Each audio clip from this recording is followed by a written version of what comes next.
listening to KPG 66.5, Dinosaur Talk Radio, your favorite prehistoric podcast for research, entertainment, and all things dinosaurs.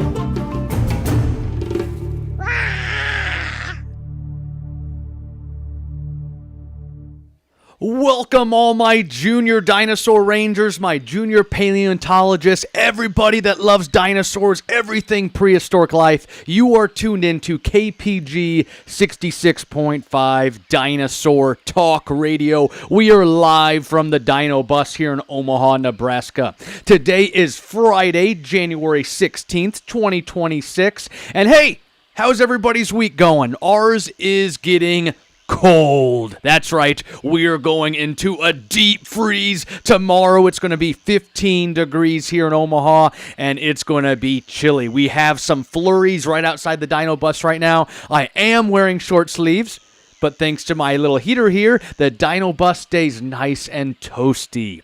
So we're going to have a great show, a dynamite show today. We are talking today about the most famous dinosaur that probably ever walked on our planet. Now, what if maybe someday I'll be in my old rocking chair? What if they find a dinosaur that beats out T.rex someday? Wouldn't that just be wild? Because think about it. T.rex found back in 1902. The dinosaurs leading up to that, we didn't have T.rex. So what was everybody's favorite dinosaur leading up to the T.rex? You know, we had the Megalosaurus, our very first theropod. Now, originally they thought it walked on 4 legs. Then it went to 2 legs. Was it a lizard? Was it a reptile? Was it a dinosaur? But we will talk all about the Tyrant Lizard King today. So it's been a great week. Tons of marketing this week for my small business. Just racking in the shows for this year. Filling up our summer schedule. My summer is already up to 90% full. Isn't that wild? Over 90% full. I'm pretty sure...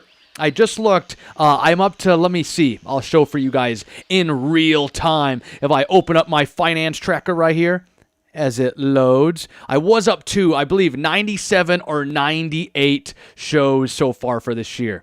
So here, it's going very slowly. Slow as a stegosaurus on a hot summer's day, walking on the beach. I'm up to 98 events for this year. So that is what I've done and what is booked out, because of course I haven't done 98 events from January 1st to January 16th. That would just be too wild.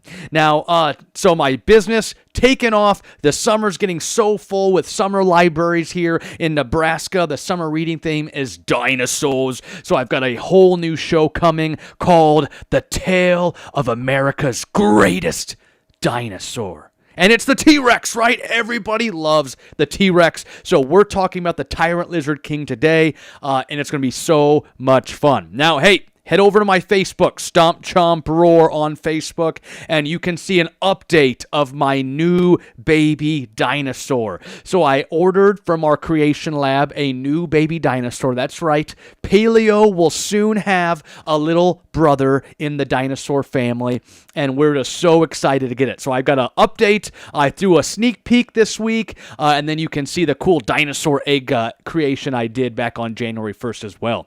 But we have a new dinosaur coming to join the Stomp Chomp Roar family. And what kind of dinosaur might it be? I don't know. I've already got a Spinosaurus. I've got a Parasaurolophus named Presley Perry. And then I've got our Pleistocene, our woolly mammoth. Maybe some kind of herbivore. I don't have like a long neck or a Stegosaurus. But anyway, that's enough about all those other puppets. Today, let's jump into our segment number 1. But here, let me check one thing for us for just the quick moment. Make sure we're all up and good, ready to go here on our YouTube feed. You can watch us on YouTube, where I'll have our video feed for our podcast, or for our listeners that have been tuning in to my recordings on iHeartRadio, on Apple Podcasts, on Amazon, on Spotify, all those other podcasting platforms. Thank you so much for listening as well. We post our podcast on Tuesday morning, 5 a.m. Central Standard Time, so it drops 6 a.m. for the East Coast. But you guys, you can listen on those other podcasting platforms, or go ahead and join me on YouTube as well, and that's where you can find our video cast, and you can also find where you can chat, so you can be in the chat box a little bit and interact a little bit with me as well. But hey, let's go ahead and jump into Steggy's Pizza, our first segment for today. Steggy's Pizza. Now, if the T-Rex was to order pizza, what would the T-Rex have on the pizza? Would it have anchovies? Would it have pineapple, Canadian bacon, pepperonis, green peppers, onions, mushrooms, hamburger, Italian sausage, pork, chicken, jalapenos? I named off a lot of toppings right there.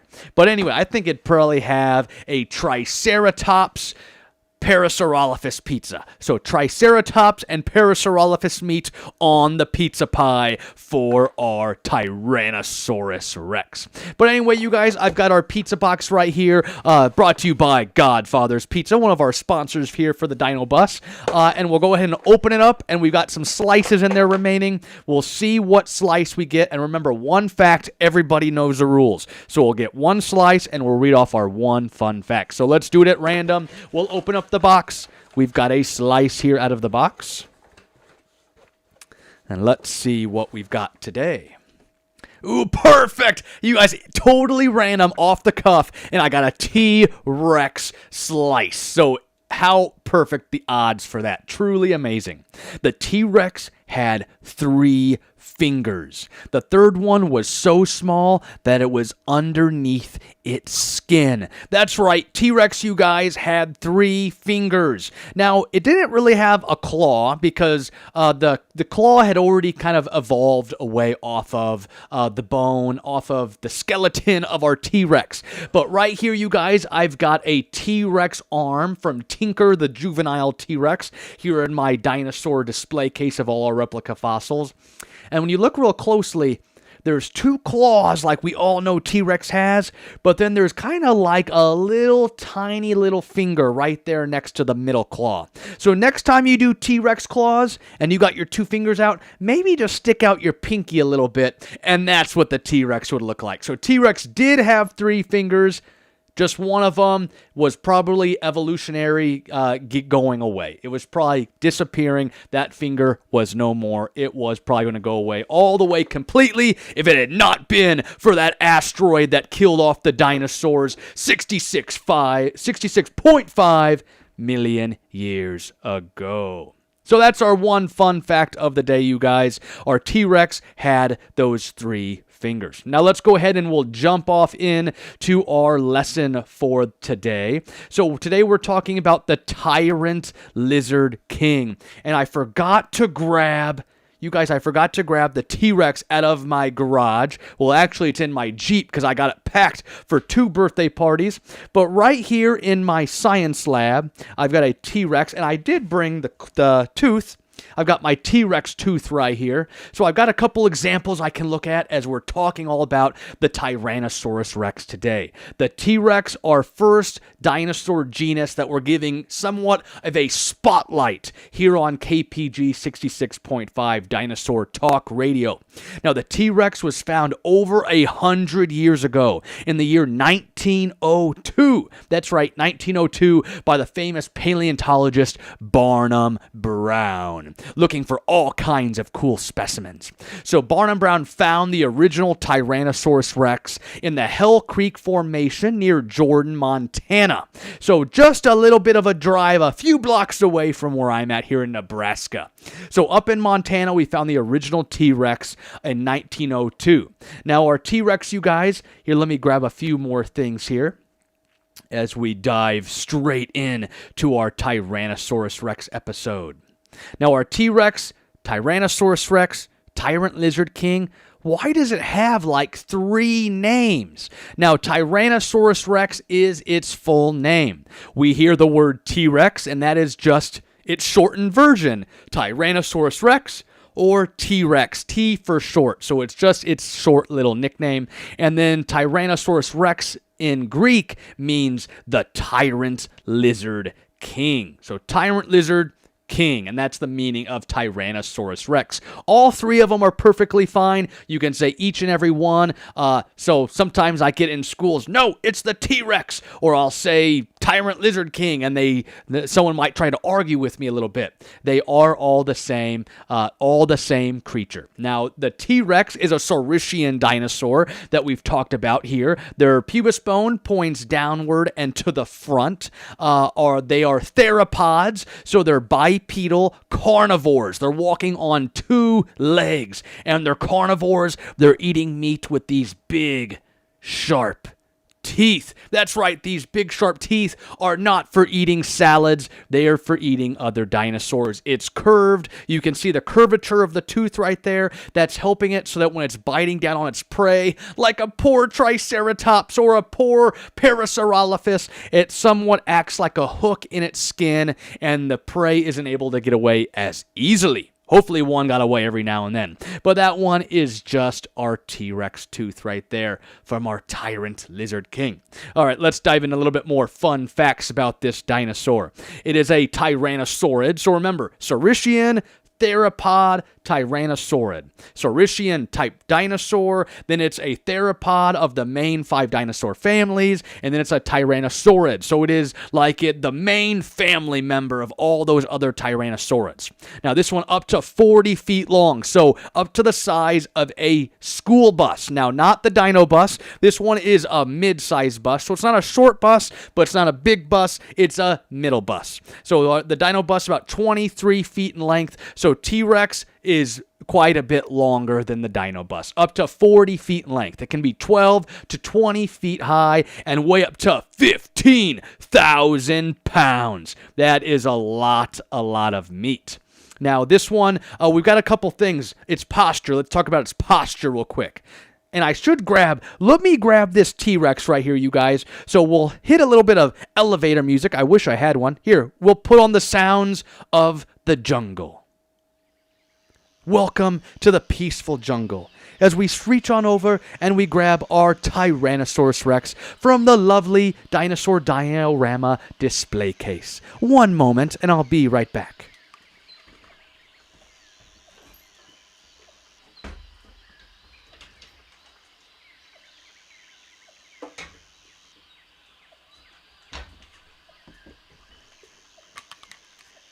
All right, I have returned to KPG 66.5 Dinosaur Talk Radio. I had to grab a couple of my T-Rexes, all right? So right here, I've got that big dinosaur diorama of all kinds of our figures, and I grabbed 2 for 1. I've got even a baby Tyrannosaurus Rex.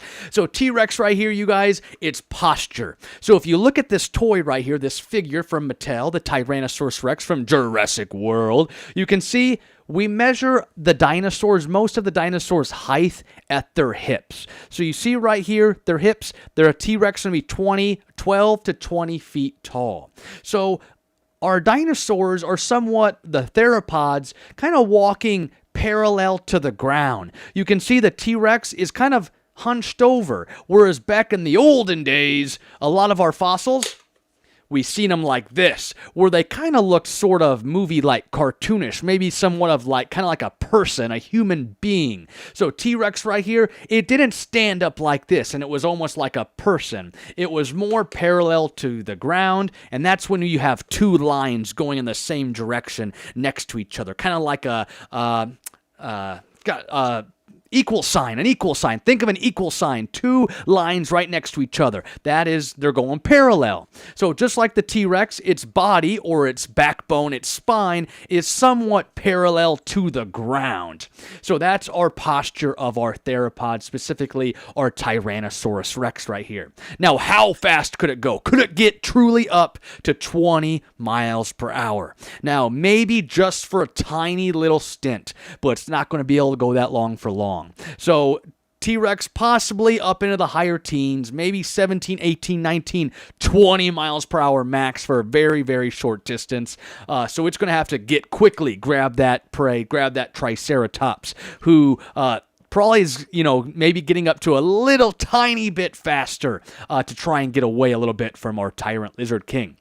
Now the skull. Let's work our way from the skull down to its tail. So our T-Rex, you guys, had a 5-foot skull with 50 to 60 banana-like teeth. That the biggest one ever found is 12 inches. So a foot for that biggest tooth. Now that does include the root. So it includes the tooth that we see up on top above the gums and the root down in the gums as well.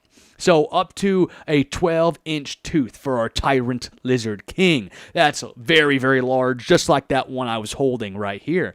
Or could it be my eye fossil? Hello? Wouldn't that be cool if my cell phone was a dinosaur T.rex tooth? The eye fossil. That's another business I should go in. Cell phones. Last week, we were talking mortuaries. This week, we're in the cell phone business, but all about dinosaurs. So they've got those banana-like teeth. Remember, they're curved. They got a very well-developed jaw, and they've got a great bite force, you guys. I've seen from 12 to 15,000 pound bite force. Now, what does that mean exactly? We hear the word bite force. Now, think of it like this. We're sitting here, and we're looking outside the dino bus, and there's a pop can sitting right there. And then, what is that? An elephant, an African elephant, you guys, started walking down 155th Street right here, right in front of my house, and that elephant sat on the can.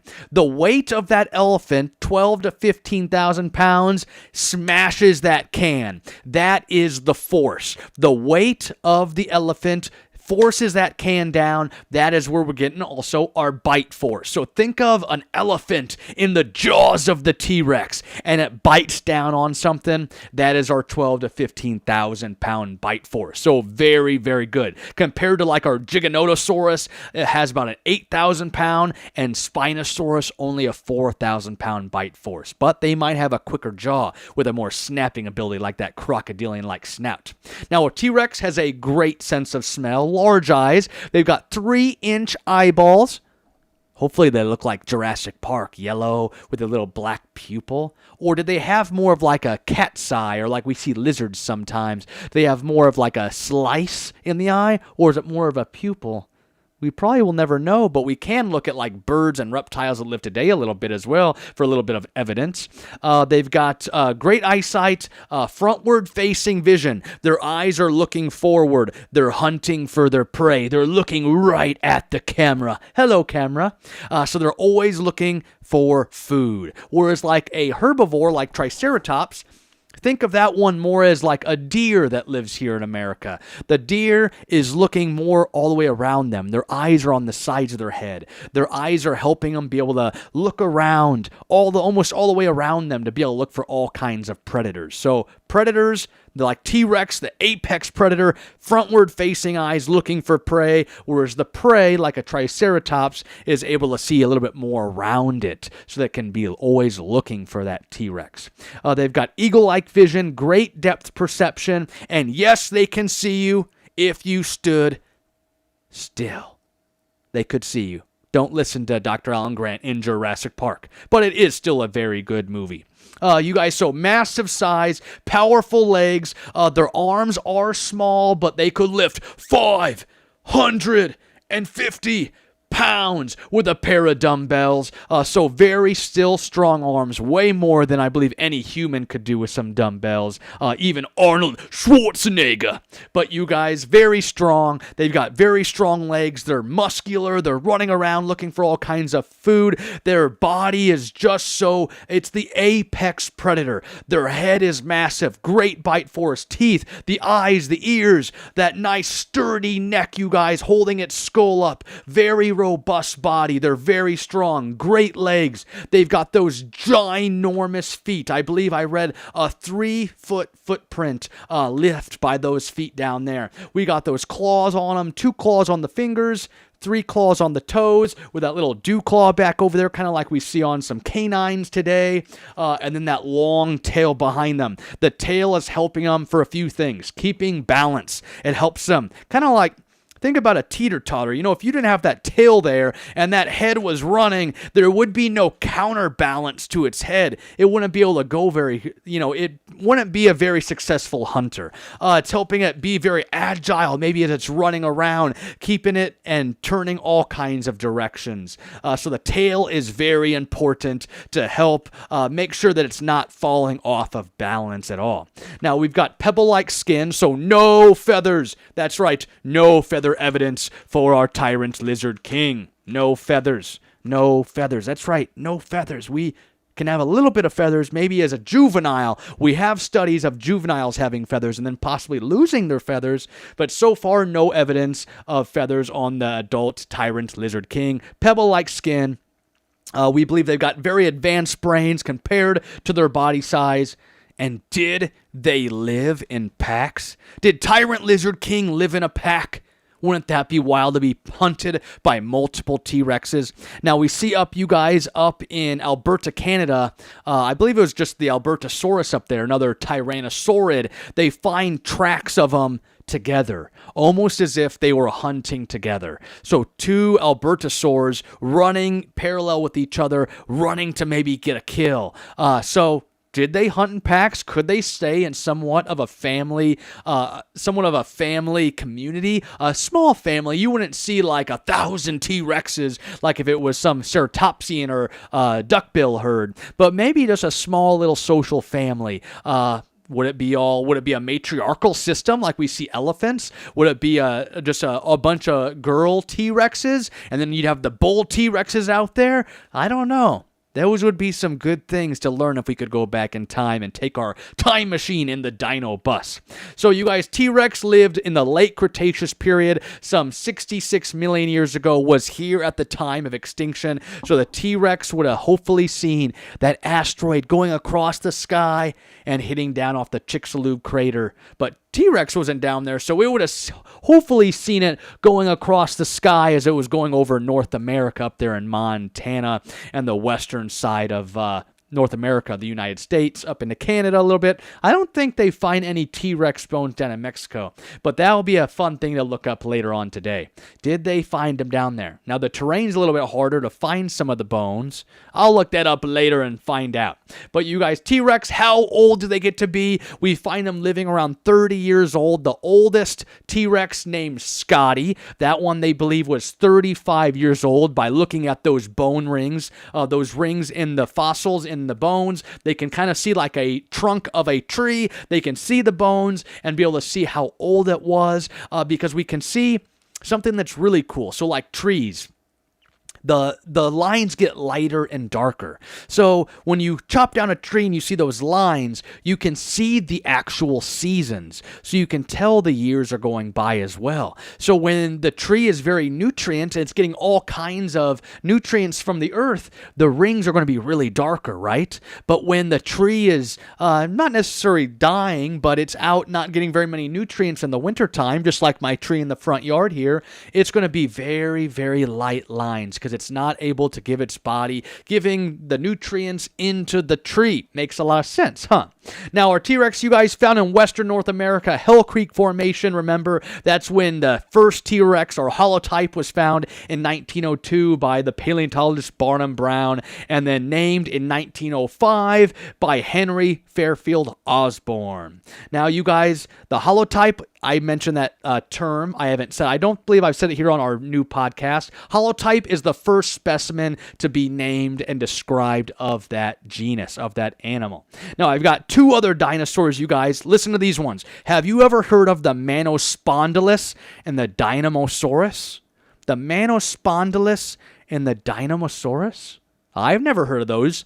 Well, they're actually T-Rexes. That's right, you guys. So those two creatures right there are T-Rexes that they thought were something completely different. And then way later on, scientists realized, hey, Manospondylus, Dinosaurus are actually T-Rexes. But you guys, the T-Rex had been in pop culture for so long and in so many museums they had to make a rule, okay? So listen to this. So what happens is, so think of Apatosaurus brontosaurus. Apatosaurus was found, Brontosaurus was found. They were two different dinosaurs. Then they were like, wait a minute, they are the same dinosaur. Well, Apatosaurus was named first, so they kept that one. Brontosaurus disappeared, even though it was already in all kinds of museums and pop culture and movies and TV shows and books and magazines and comics. So it kind of was hard for it to actually go all the way away. And now, even today, there's a little bit of a theory that maybe Brontosaurus is its own species genus, but we'll talk about that way later on. Now, so Apatosaurus stayed. Now, T-Rex should have been deleted. That's right, should have been deleted from all of the history books. And we should have went with Manospondylus or a Dinosaurus. But what happened was we had a grandfather T-Rex in. It had become such an iconic dinosaur that the scientists, they couldn't do it to the T-Rex. Now, I believe this was around the mid of the century. So, and around let's say plus or minus 10 years from 1960. It was the 50s, 60s, or 70s, somewhere in there. They made the rule, maybe 1949. That came to my head. But anyway, somewhere around then, you guys, during the middle of the 1900s, we had to solidify that T-Rex was going to stay. So T-Rex stayed. Manospondylus, Dinosaurus never became the Tyrant Lizard King. One of those, you guys, was mixed in. I can't remember totally for sure, but one of them was found later on, something about the journal it was put in. Another one was mixed in with like Ankylosaurus bones, so they thought it was some other creature with like a T-Rex with scoots on its back, all kinds of wild stuff after it got mixed in with other fossils. But anyway, those two creatures, those names are the T-Rex, but T-Rex is here to stay. You can't take T-Rex away from us. Some famous T-Rexes, we've got Sue, Scotty, and Stan, the three S's of our Tyrant Lizard Kings. But you guys, that is a little bit about the T-Rex. They are just a magnificent animal. Their skull, their teeth, their eyes, their ears, their body, their legs, their arms, even though they are small, their claws, their tail, they are just the apex predator of the late Cretaceous period. And I believe that is all I gotta say about the Tyrant Lizard King. Perfect. Let me go ahead and pull some more of my stuff up for our formatting, our schedule for today, you guys. Boom, boom, and boom. Ooh, I didn't mention this one. T-Rex, around 380 bones in total, we believe. Now, no T-Rex, one of the most famous ones I mentioned a minute ago, Sue. Sue was found up in South Dakota and is 90% complete with around 250 bones. Now, I don't think any dinosaur has been 100% fossils have all been found of the animal. It's very, very hard to even get 90% like Sue. But T-Rex, we believe, if you had found a complete skeleton, they've got all the same bones as we do, but they've got 380 bones in total around. They're just that big. Now, you guys, let's go ahead and move into segment number 3. We've got to do our prehistoric cage match. So let's go ahead and we'll pull up in our spinning wheel of doom. Now, let's see if I should do this, okay? I thought about this.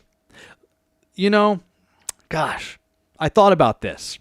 Should we just go ahead and put the Tyrannosaurus Rex in the cage match? Should we put the T-Rex in the cage match and we will just spin one time and whatever we get is who fights the T-Rex? I think that's a good idea. And I think that's a good idea for future episodes where we talk about other dinosaurs. So if we did an episode on Brachiosaurus or Triceratops or Parasaurolophus or the Edmontosaurus, Velociraptor, Archaeopteryx, Ankylosaurus, Stegosaurus, Velociraptor, Cryolophosaurus, then we will have that dinosaur in that specific episode fight whoever wins the Wheel of Doom. Let's go ahead and do it, okay? Let's pull open our prehistoric cage match wheel. Who is going to fight our T-Rex today? Our Tyrant Lizard King. Here we go. Dun, dun, dun, dun, dun, dun, dun, dun. Who do we got up? Oh, and an Edmontosaurus. This is a great showdown because This is a matchup that truly probably happened. I shouldn't have said probably. It truly happened back during the Cretaceous period, you guys. Whoops. Not Steggy's Pizza. Steggy's Pizza's over. Now, you guys, we went through that black hole for a second, too, right there. Now, you guys, our cage match is set. We've got our Tyrannosaurus Rex and our Edmontosaurus. Let's go ahead and start our cage match. Ring that bell, ref. We are here, you guys. We are in the arena. We've got our Tyrant Lizard King. We've got the Edmontosaurus, a duck-billed dinosaur. One of my favorites, actually, matter of fact. So our Tyrant Lizard King, you guys, is in the arena. It is 40 feet long, 12 to 20 feet tall. Remember that massive bite force. They are the apex predator of the Cretaceous period. Then we have our Edmontosaurus, a duck-billed dinosaur, you guys. It's the Edmonton lizard. It is up to 42 feet long, 10 feet high, weighing up to 6 tons. It's a hadrosaurus, very bulky, strong legs, possibly running up to speeds of 28 miles per hour. Totally could outrun the T.rex, you guys. Two of my most favorite dinosaurs, T.rex, Edmontosaurus. They go off. They show off right here in the arena. They walk up to the center line, and the matchup begins. The T-Rex instantly tries to go in for a few blows, but our Edmontosaurus quickly juking around, avoiding the bite of our Tyrant Lizard King. Our Edmontosaurus kind of spins around, maybe making somewhat of a circle around the T-Rex. It's making a whirlwind. You guys, we're getting almost like a twister, a tornado here. Our T-Rex is in the middle of the twister. That is right. There's dust everywhere, smoking up the arena, you guys. Our Edmontosaurus sits still, and then our T-Rex bolts out of the twister, out of the whirlwind, you guys, and spins back around and goes in for attack, striking the left leg of our Edmontosaurus. Our Edmontosaurus roars up into the sky with the affection of, truly not affection, but of the bite of our Tyrant Lizard King. You guys, at the end of the day, in this arena, I could say, let's bring in the herd. Let's bring in the Edmontosaurus herd. The herd's coming in. Here they come. And the gate shut. This one is between Edmontosaurus and Tyrant Lizard King. We've got no herd today. Even though the Edmontosaurus might be a little quicker in a long-distance run as they're going throughout the Mesozoic era, I believe our Tyrant Lizard King would eventually prevail. That 12 to 15,000 pound bite force, those 50 to 60 teeth, you guys, those banana-shaped teeth, they're serrated like knives. Our T-Rex, at the end of the day, is our champion. Tyrant Lizard King is our episode number 9 champion of our prehistoric cage match. T-Rex would definitely beat Edmontosaurus. I don't think there's any way with whirlwind or anything or the herd that at least one Edmontosaurus would get taken out. So T-Rex is our winner. The Tyrant Lizard King can't be taken by a duck-billed dinosaur. Are you guys crazy? Our T-Rex definitely wins the episode number 9 of KPG 66.5 Dinosaur Talk Radio. All right, let's go ahead and grab back our schedule as we move on in to our closing statements for today's episode on episode number 9. Perfect. Here we go. All right, you guys. Dun, dun, dun, dun. Thank you, all my dinosaur fans, all my prehistoric enthusiasts, all those T-Rex hunters, all those Brachiosaurus, everyone that loves dinosaurs. So many cool dinosaurs. But hey, what's everybody doing this weekend? I mentioned, I believe earlier, I've got 2 birthday parties tomorrow, and it's going to be 15 degrees. So one of the coldest days of the year so far. I think it probably is the coldest day of 2026. I've got 2 birthday parties. So I'll be in the Dino Bus, taking all my dinosaur magic out to 2 Mesozoic era birthday party shows. One for a classmate that my wife went to school with. I did too. She was in my wife's class. So a friend that I know doing a birthday party for her little boy, and then I'm going to the Durham Museum and doing a birthday party out there. So 2 birthday parties in the frigid temperatures. Maybe I'll have to bring my Cryolophosaurus. Now, I'll also be doing some basketball this weekend. So tonight we're going to my high school, my old high school, Millard South. My oldest daughter goes there now. We'll be watching the Patriots play tonight, some girls and boys basketball. And then tomorrow, the Nebraska Cornhuskers are on it again. Right now they are 17-0, and they're going to go play Northwestern, you guys. Go Huskers, man. We were a football school in the 90s, and now we are volleyball, we are basketball, I believe we are bowling, we're good at wrestling, but the football program just can't seem to turn it around. I do love Coach Matt Rule, but Dylan Raiola can go to Oregon. He looked down the program, you guys. Kids, people look up to him. He is the star quarterback, been here for 2 years. So the community looks up to him. And, you talk all about, and I know you have to say it at the time, you talk all, I'm here for tradition, I'm here for Nebraska. But then enters the transfer portal and just deserts us, leaves us high and dry. So you kind of lose a little bit of respect for him. And maybe he should have been in the arena instead of the Edmontosaurus and got eaten by that Tyrant Lizard King. But anyway, we've got birthday parties, we've got basketball this weekend, so it's going to be tons of fun, great weekend, hopefully as we battle those cold temperatures. Now remember to head to my Facebook page, Stomp Chomp Roar on Facebook. You'll see a picture of me. I believe right now my profile picture is of me standing next to a woolly mammoth fossil, Archie from Morrill Hall here in Nebraska. But if you go over to my Facebook, you can continue to see my progress of my new baby dinosaur. That's right. Go check it out, you guys. Even I sent this morning, too, I even give an even bigger sneak peek to my Patreon club kids. So I sent them, on Facebook, I didn't up close. Patreon, I gave them the pictures. So they saw the skull of the baby dinosaur. They know what it's going to be. And that's all I'm going to say for here today. But let's go ahead. We'll do our closing slogan, you guys. Now, always remember, thanks to the dinosaurs for giving us this passion. But this is our world now. Get out there, do something good, and never be afraid to show your claws. Dinosaur Ranger Anthony, signing out. We'll see you guys next week. See ya.